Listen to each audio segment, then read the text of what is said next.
Finalmente, o Corinthians conseguiu vencer no Campeonato Brasileiro. O Timão enfrentou o Vitória na noite dessa quinta-feira e saiu do trunfo por 3-2 em cima da equipe do Thiago Carpini e conseguiu garantir os 3 pontos. Aliviado, não foi um jogo fácil, mas eu te conto tudo nesse vídeo aqui. Já deixa seu like, bem-vindo ao Boteco Corintiano. Meu nome é Gabriele Sena.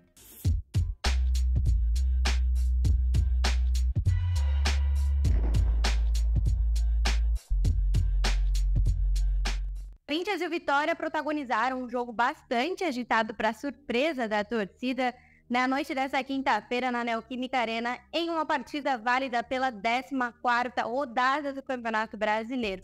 Por quê? Para surpresa da torcida, né? O Corinthians veio com uma proposta de escalação bastante ofensiva.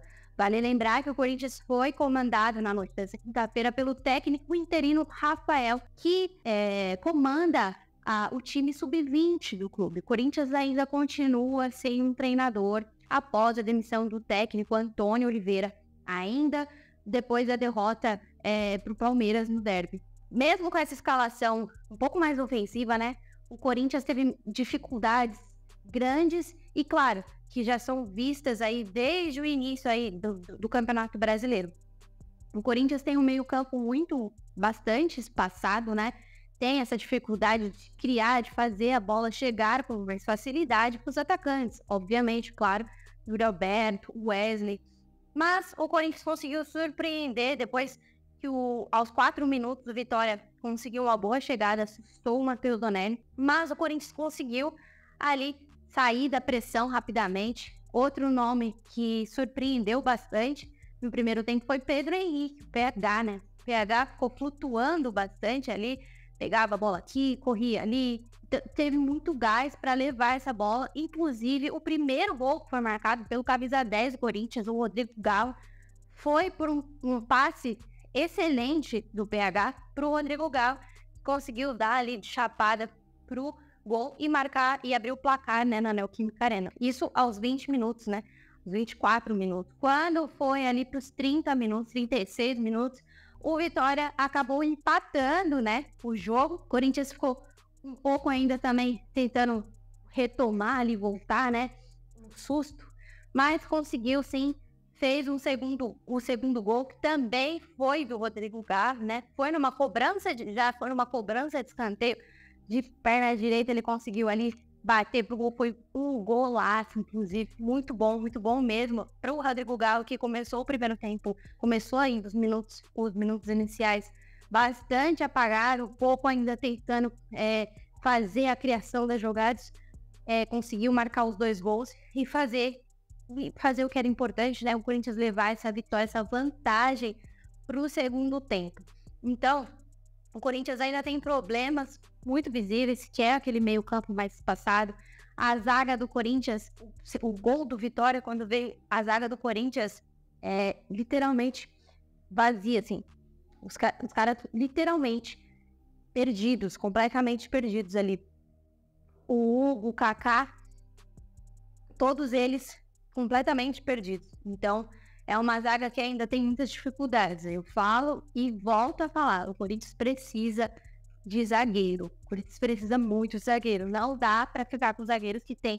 Agora, a maioria dos gols que a gente toma é por uma falha da zaga gigante, grande demais, e que não dá para ficar repetindo e saindo sempre no mesmo erro. Então, a zaga que tá no Corinthians atualmente não dá mais. Então, esse gol que o Corinthians tomou do Vitória serve de alerta, foi um gol extremamente besta. Ainda no final do primeiro tempo, foi marcado ali pela quase que o Yuri Alberto é expulso, né? Ele teve ali uma dividida com o Léo. Acabou que o VAR falou pro árbitro, né, que era para expulsar o camisa 9 do Corinthians, o que seria uma atitude totalmente infundada. Dá para ver muito bem que o Yuri Alberto ainda tenta pegar na bola e bate sem querer no Lepo, né? A perna, mas não foi intencional, né?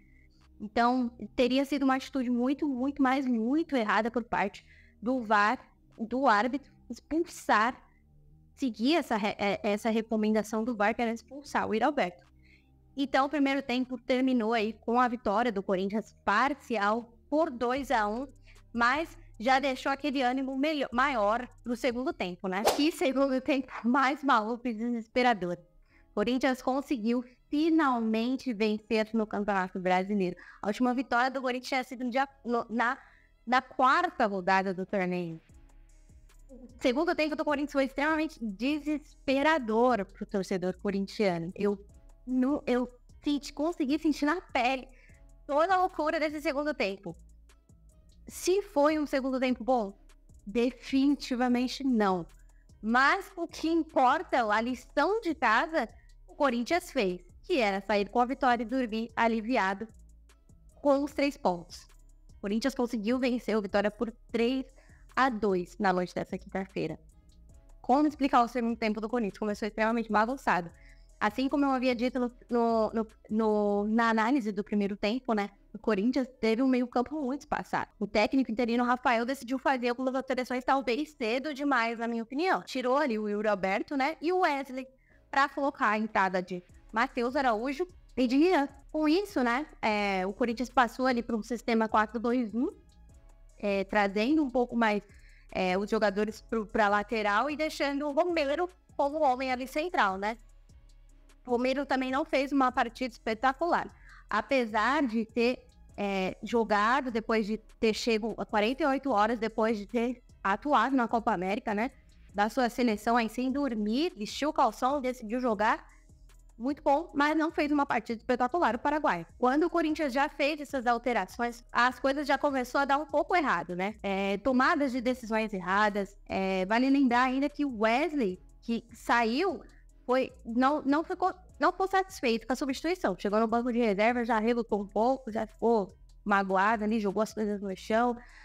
Ali nas câmeras da TV mostrou ele bem estressado com a substituição. Ele começou definitivamente o segundo tempo muito mal. Tomadas de decisões muito erradas, fominha pra caramba. A minha opinião sincera sobre o Wesley ele precisa saber jogar em grupo.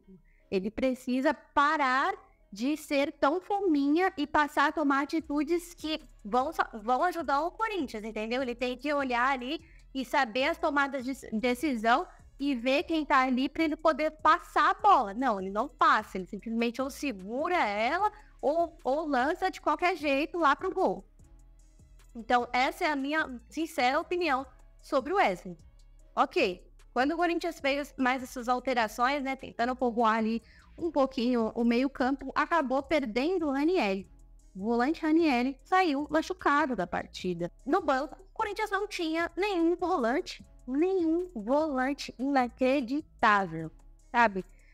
Claro, tem o que dar o jeito. O Rafael decidiu colocar o quê? Léo Maná, entrou Léo Maná e Mateuzinho foi um pouco mais pro meio campo, né? Entrou e recuou um pouco mais pro meio campo. Léo Maná me faz um pênalti. E aí o Vitória, claro, conseguiu aí empatar, né? Empatou 2-2 num pênalti extremamente besta. Besta demais. Pra mim, muito besta. Foi, tipo, uma caralhada de coisa errada que aconteceu ali naquele momento. E Léo Maná errou muito. Mas muito. Tudo bem. Aí, já nos 40 minutos do jogo, o Corinthians começou a pressionar, o Vitória pressionar. Lembrando, já não estava fazendo um bom jogo, mas foi ali no sofrimento, torcida canta. Gente, muito importante, o trunfo do Corinthians é muito mais por conta da torcida. Ver aquela torcida gritando no fundo do jogo, chamando, e aí o Corinthians conseguiu marcar o terceiro gol e sair com a vitória. Adivinha de quem? Giovani marcou aí o gol pro Corinthians, deu essa vitória, um alívio, meu Deus. O Corinthians foi inclusive na tabela, pro 17º lugar. Ainda precisamos de mais, né, pontos, claro. A situação ainda também não é boa, mas é muito melhor do que estávamos. Então foi um ótimo primeiro tempo, um ótimo segundo tempo, assim, levando para o lado lição de casa que o Corinthians fez, que é teve que fazer e tudo ótimo. O importante é a vitória e é isso que a gente conseguiu, finalmente. Vamos dormir tranquilo.